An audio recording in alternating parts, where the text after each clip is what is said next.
हाँ ये नाज़रीन, आज हम आपको कोफ्ते बनाने की एक बहुत ही बेहतरीन रेसिपी देते हैं जो कि हमने खुद भी अपनी फ्रेंड से सीखी है।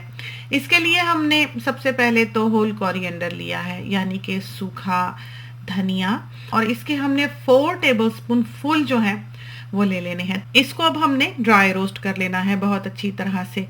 और ये देखें, जब इसमें धुआं सा निकलने लगे तो आप समझ लें कि ये रोस्ट हो गया है। अब हमने उसी पैन में क्यूमिन सीड्स के यानी कि सफ़ेद ज़ीरे के 2 टेबलस्पून फुल डाले हैं और इसको भी हमने रोस्ट कर लेना है। आप देख सकते हैं कि एक स्मोक सा दिखाई देने लगा है। पैन को हम हिलाते रहे हैं और इस वक्त जो है ये अच्छी तरह पर रोस्ट हो गया है और इसको हमने अब पैन से निकाल लेना है। उसी पैन में हमने 4 टेबलस्पून फुल जो हैं वो खसखस के डाले हैं, यानी कि पॉपी सीड्स के। बहुत से ममालिक ऐसे हैं जहाँ पर पॉपी सीड्स जो हैं वो दस्तयाब नहीं हैं, वो काजू का पाउडर डाल के भी कैशू नट्स का ट्राई कर सकते हैं। खसखस जो है, पॉपी सीड्स, वो बहुत जल्दी जल जाते हैं, तो उनको आप फ़ौरन ही पैन में से निकाल लें। अब ये जो होल कोरिएंडर और क्यूमिन सीड्स हमने धनिया और सफ़ेद ज़ीरा रोस्ट किया था, इन दोनों चीज़ों को हमने पीस लेना है। और ये देखिए खूब सारा ये जो पाउडर है खुशबूदार इन दोनों चीज़ों का वो तैयार हुआ है। उसी ग्राइंडर में हमने जो खसखस है वो भी पीस लेनी है। खसखस में तेल होता है तो ज़रा मुश्किल से पिसती है, इस वजह से बाज़ औक़ात हम जब देखते हैं कि वो जमने लगी है खसखस अपना ऑयल रिलीज़ करने की वजह से, तो हम ग्राइंडर को थोड़ा सा टिल्ट कर देते हैं। तो ये हमें अंदाज़ा नहीं है कि ऐसा करना सेफ है या नहीं, लेकिन हम कर लेते हैं। भुनी हुई चने की दाल है, ये हमने 1 कप फुल जो है ली होगी, जो कि भुने हुए चनों में से निकाली जाती है, ब्लैक चिकपीस में से। इसको भी हमने पीस लेना है। ये ना मिल सके तो बेसन ही लेके तवे पे ड्राई रोस्ट कर लें। वैसे उसका टेस्ट जो है वो ऐसा नहीं बनता, लेकिन ना हो तो गुजारे के लिए ठीक है। अब ये सारी चीज़ें जो हैं जो हमने अभी पीसी हैं वो मिन्स में शामिल कर देनी है। मिन्स जो है 1.5 किलो होगा, यानी कि 1.5 kg। इसमें हमने 2.5 टीस्पून फुल जो है वो सॉल्ट का डाला है। आप देख लें, मुमकिन है कि 2 टीस्पून फुल जो है वो काफ़ी हो, लेकिन ये जो सॉल्ट हम आजकल यूज़ कर रहे हैं ये थोड़ा फीका है, तो हमने इस वजह से 2.5 टीस्पून इसमें डाला है। चिली पाउडर जो है वो भी 2 टीस्पून 2.5 टीस्पून आप डाल सकते हैं। अब हमने इसमें करीबन कीमे में गाहे गाहे 1 कप जो है वो पानी तो डाला ही होगा।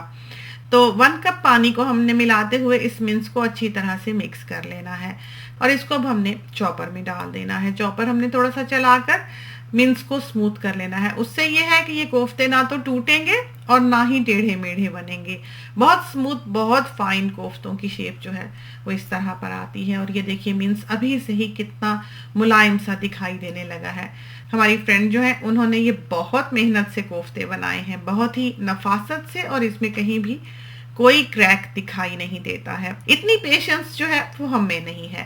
5 to 6 पीपल की अगर फैमिली हो तो ये कोफ्ते जो हैं ये 2 दफ़ा पकाए जा सकते हैं और फ्रीज करके आप इन्हें साल भर तक आराम से फ्रीजर में रख सकते हैं। अब हमने इस साइज का 1 अनियन लिया है सिर्फ, और 1.5 गार्लिक हमने लिया होगा, जिसको हमने पील करके ऑयल के साथ थोड़ा सा गुलाबी करना है। आप देख सकते हैं इन दोनों चीज़ों का रंग ज़्यादा नहीं बदला है। इसमें हमने कोफ्ते डाल दिए हैं जो कि फ्रोज़न हैं और इनको अब इस ऑयल में हमने तल लेना है। आधे कोफ्ते जो हैं वो हमने यूज़ किए हैं। अब हमने थोड़ा सा सालन के लिए मसाला इसमें डालना है। 1/2 टीस्पून जो है वो हमने चिली पाउडर डाला है, 3/4 टीस्पून जो है वो हमने इसमें सॉल्ट का डाला है, और 1/3 टीस्पून जो है वो हमने इसमें टर्मरिक का डाला है, यानी कि हल्दी का, और कोरिएंडर पाउडर जो है वो 3/4 टीस्पून हमने इसमें डाला है। 1 कप हमने इसमें पानी डाला है। पानी जो है वो अपने प्रेशर कुकर के हिसाब से डालें।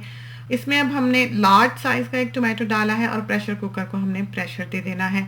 प्रेशरिंग टाइम जो है वो उतना ही है जितना कि आपका प्रेशर कुकर मीट के लिए लेता है। हमारा तो 2 मिनट्स जो है वो काफ़ी होता है। अब हमने इसको खोला है, पानी अभी इसमें मौजूद है और हमने इन कोफ्तों को भून लेना है यहाँ तक कि ऑयल अलग से दिखाई देने लगे। जब ऑयल आपको अलग से दिखाई देने लगेगा तो उसमें आपने 1 कप फुल जो है वो योगर्ट का डाल देना है, जो कि ग्रीक स्टाइल योगर्ट है। फेंट के डालने की ज़रूरत नहीं होती, ये फटता नहीं है, लेकिन बाज़ ममालिक में योगर्ट जो है वो फट जाता है, तो उसको आप उसी तौर पर डालें जिस तौर पर कि वो फटे नहीं। अब हमने इस योगर्ट को मसाले में भून लेना है यहाँ तक कि वो बिल्कुल ड्राई हो जाए और उसका ऑयल जो है वो अलग से दिखाई देने लगे। इसमें हमने भूनने के बाद कोई 2.5 कप जो है वो पानी के डाले होंगे। 10-12 मिनट्स जो है वो हमने इसको अच्छी तरह से उबलने देना है। इससे ये है कि सारे जो जूसेस हैं वो पानी में शामिल हो जाते हैं और आपका जो शोरबा है वो बहुत मज़ेदार बनता है। तो ये तो थी कोफ्तों की एक बहुत ही मज़ेदार रेसिपी। तो ट्राई कीजिए, खुदा करे कि ये आपकी बहुत अच्छी तैयार हो। अब जबकि आपने स्टोव की आंच बंद कर दी है, उस वक्त आपने हाफ टी स्पून जो है वो इसके ऊपर पिसे हुए गरम मसाले का छिड़कना है। और ये गरम मसाला जो है ये घर का ही पिसा हुआ है, जिसकी रेसिपी हमारे चैनल पर मौजूद है। तो ट्राई कीजिए, खुदा करे कि ये रेसिपी जो है ये आपको बहुत पसंद आए और आपकी बहुत अच्छी तैयार हो।